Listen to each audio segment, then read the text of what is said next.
I tried boosting around and, you know, feeling out this boost weather because it's 71 degrees right now in Florida. And I got on it. I did a 1-2-3 pull off camera, and it only made 16 psi at redline, when before the car used to make 22 psi at like 5,000 RPMs. So 2,000 RPMs higher, and it's making 6 less pounds of boost. We're down like 50. It feels like we're down 50 to 75 horsepower. So we're gonna definitely tackle that. I'm not wasting this boost weather. It's always so hot in Florida. Literally, it's so nice out. Our IATs are at 82 degrees up there at the top. Damn. And now we have the world's dirtiest air compressor. All right, here we go. I have no idea how to use an air compressor.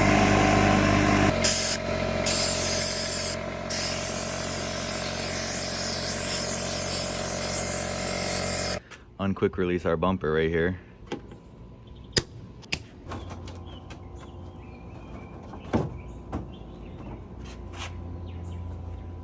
I have a feeling we have a boost leak coming from here, and I have a feeling we have a boost leak coming from here as well, because this elbow is very jank. All right, so the way a boost leak tester works is we are going to pressurize the cold side, the intercooler side of the turbo housing. Now, traditionally, you would want to connect here, but the inlet of our turbo is too big for the boost leak tester I have. Here's our boost leak tester, much smaller. So the outlet of the cold side of our turbo looks to be about the same time. So I'm just gonna go ahead, plug in here. Is this not a 10? Yep, that's a 12. That was actually kind of loose. That might have been a boost leak in and of itself. Come here. Is this not big enough? Oh, brother.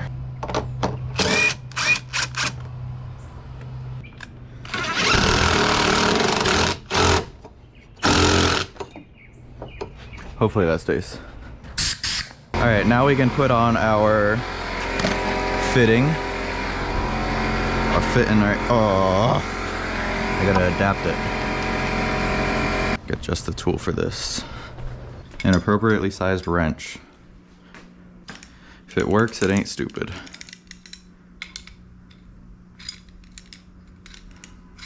I'm stupid though because I'm reversing it. We really only want to test this system for about 22 psi because that's all we're running on the boost gauge. We don't want to overboost the system. Hopefully that stays.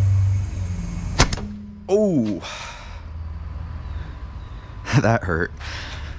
All right, so that's not a good place. That made my ears ring. Oh my gosh, this is scary. I'm gonna turn our pressure down on this end to 40. 40 is a less scary number than 60.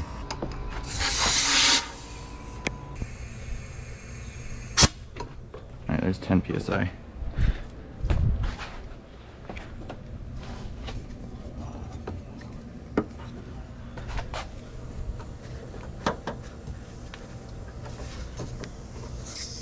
Oh, here it is.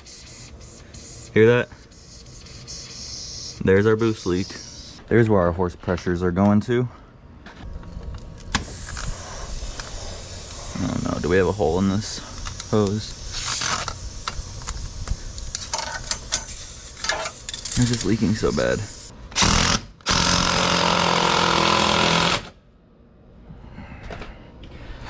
That ain't going nowhere. All right, that leak should be fixed. That was leaking at 10 psi, so that explains our drop off at around 17. Yep, this one is holding now, no more boost leak here. All right, let's try going up a little higher psi. I think we're good. I don't think we have any more. Oh my gosh, did I just break my grill? Why did I try and stand up with a plastic grill as my support? Oh no, don't tell me it's broken. Please, please, please, please, please. We're good. Doesn't this car look so sick? The turbo is sick. But we got our boost leak here fixed. I'm going to check underneath and make sure that our wastegate lines under here are all good. And if that is all good, I think it's ready to go test. But, pause. I overnighted some parts from Japan. Not really, but it is from Japan. It wasn't overnight, it was over-monthed. It took a month to get here, but we got some nice OEM parts from Japan. Wait till you see this.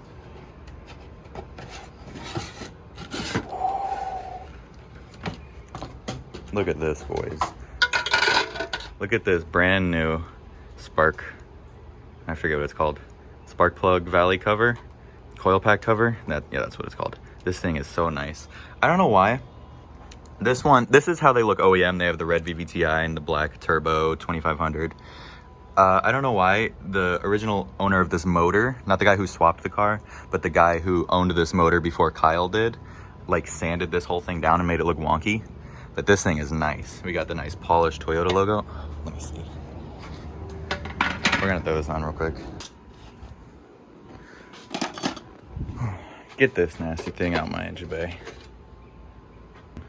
Golly, that just makes it look so much better.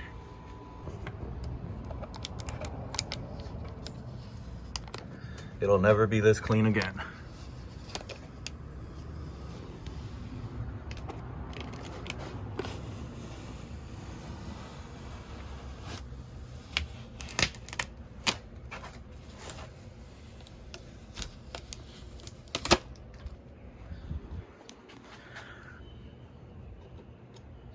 Oh, don't tell me there's plastic underneath. Damn it, I gotta take it off. Let me tell you, that right there, that's a beautiful thing. That's a beautiful thing right there. Yeah, that's a beautiful thing. Oof. It looks like we're getting a little contact with our tire on our new sway bar. Let me see if it's like that on the other side. Yup, we got a little contact. We might need to get a spacer for this tire, but that's definitely gonna need to get fixed. We can't be rubbing our sway bar like this because that's gonna make us over rotate. If it locks up our front wheel while we're in drift, it's just gonna make us spin around that wheel. So we're gonna have to fix this. I'm just gonna check the wastegate lines down here to make sure the vacuum lines are connected properly to the wastegate, because that could also be causing an underboost situation.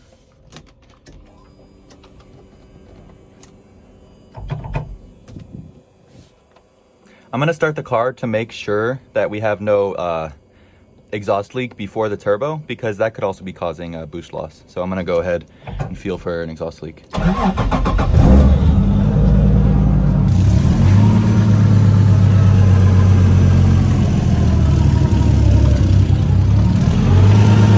So here's our wastegate.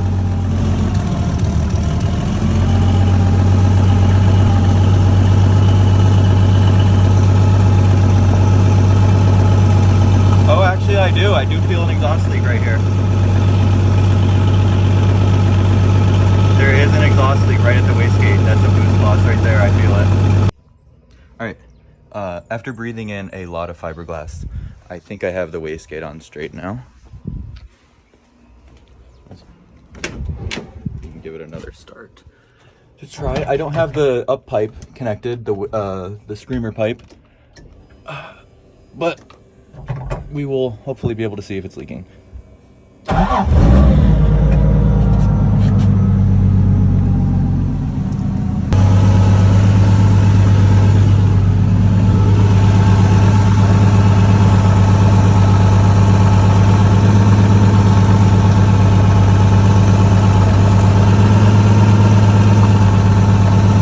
Ow, it's hot already. That collector is hot.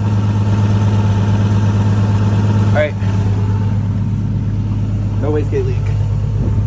I gotta turn it off quick. Ugh. Should I get rid of this? I'm thinking about getting rid of this pipe and just making it a dump straight to the ground. It'd be a lot easier to work on and it would be cleaner.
like a big turbo SR or something.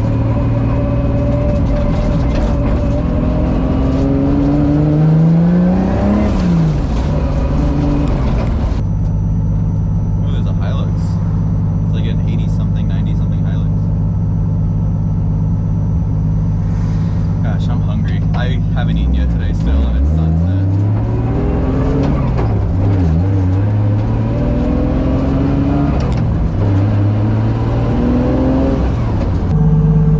Here's the Hilux. I think it's a Hilux. It's sick, whatever it is.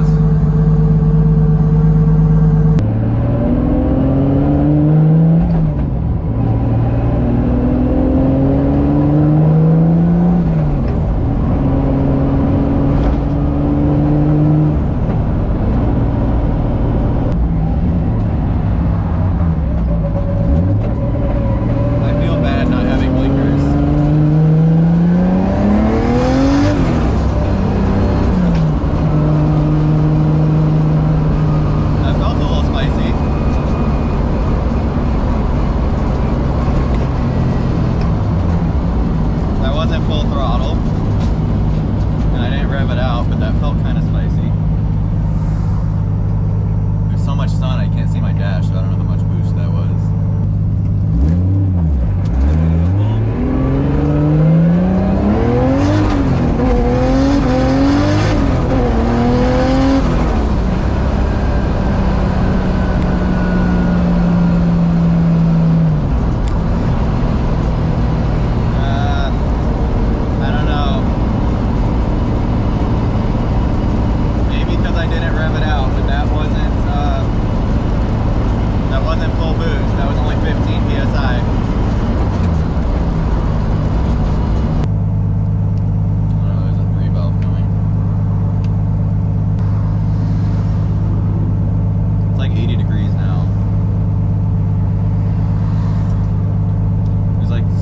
When I bought the car, it's like 80 now, so maybe that's boosting.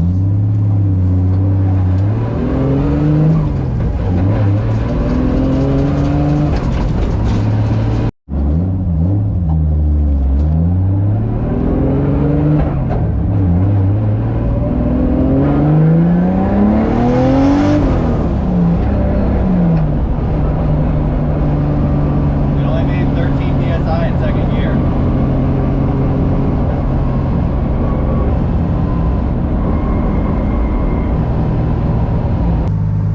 Responsive though, so that's a plus.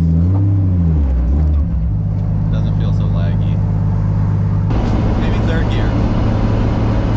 Third gear might get us to 22.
wastegate's starting to open at 12 psi.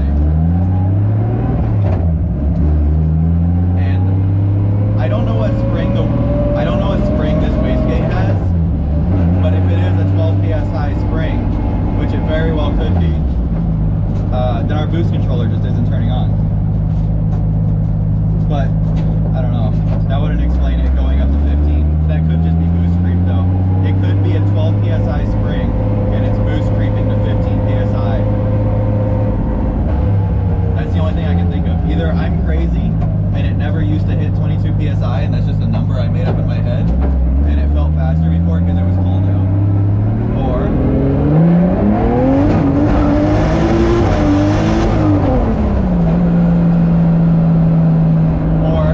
the boost controller isn't working properly. So I'm gonna go home. I'm gonna trace some wires around the boost controller, see if anything has come unplugged or something simple. If not, we're just gonna live with it. And eventually I'm gonna get this car at 85, so we're gonna need to install an ethanol content sensor and get the car retuned. And anything that could be happening will show up on the tune. We'll be able to find out if the boost controller isn't working because I don't really know enough about Link ECUs to go fiddling around in the tune to see how the boost controller is working. So we call it quits on that end. I've done everything mechanically that I can.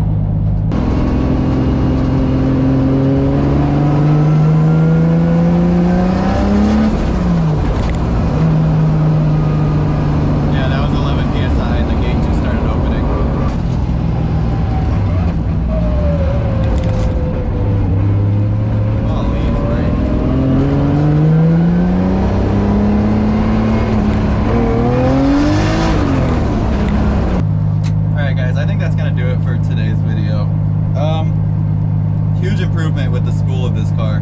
It feels like it picked up a lot of mid-range, but the top end just isn't there like it was when I bought the car. So that's gonna go ahead and do it. Thank you guys so much for watching. I'll update you guys when I get home if I do find something with the boost controller, but if not, I don't know. I'm gonna brainstorm. But yeah, thank you guys so much for watching. I'll see you later.